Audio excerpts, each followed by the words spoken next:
Hey guys, Dr. Andy here. Today I want to introduce to you a very fundamental concept, and that is better movement equals less chance of injury. All right. So when the vast majority of the patients that come into our office, they have a couple of problems, right? They have something like a desk issue where their ergonomics is causing major wear and tear on their body, or maybe they've had a sports injury, okay? But ultimately, what's happened with them is they've lost good movement patterns. And when they lose good movement, it means that maybe they're stiff, maybe they're tight, maybe they are compensating for a weak muscle, or maybe a muscle that's, too strong. So they are compensating underneath for bad movement, and that bad movement increases their chance of getting hurt. Think about it. If you've got an unstable core and you are constantly, picking up heavy boxes at work, twisting and putting them back down, well, guess what? That lack of good core control is going to cause more wear and tear on your spine, on your joints, leading to an injury. Or let's say, for instance, you are a soccer player, a tennis player, a golf player. Same thing. If you don't have good core control, think of it, during your golf swing, or maybe a serve. If you don't have that good core control, you're going to recruit muscles and compensate in ways that you're not supposed to, causing extra wear and tear on the muscles and the joints when it's not supposed to be there, leading to an injury.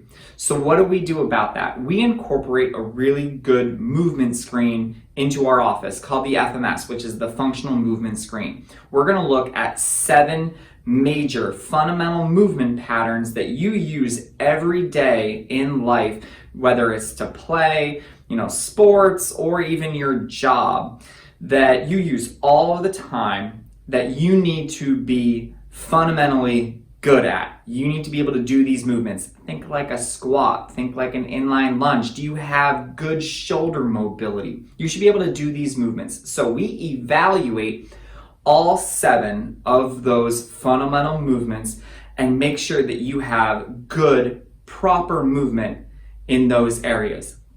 And if you don't, the last thing you want to do is stress that movement, because the more you stress that movement, the increased risk you have for an injury or a re-injury of something you've had before. All right. So what we do is, once we get you out of pain, feeling a lot better, we start to evaluate how well you move. We're going to see in those 7 key movement patterns, are you able to do them competently and well and without pain? If you can, well, then we can load that area. We can actually make it more stressful, and you're going to grow and become stronger and more resilient as a result. If you're weak in those areas, if you can't move properly, if you've got pain with that movement, well, guess what? You don't want to stress that area. You don't want to maybe do an overhead squat if you can't reproduce that pattern normally and without pain. All right. So we're going to identify those movement patterns, help you improve them so that when you achieve good,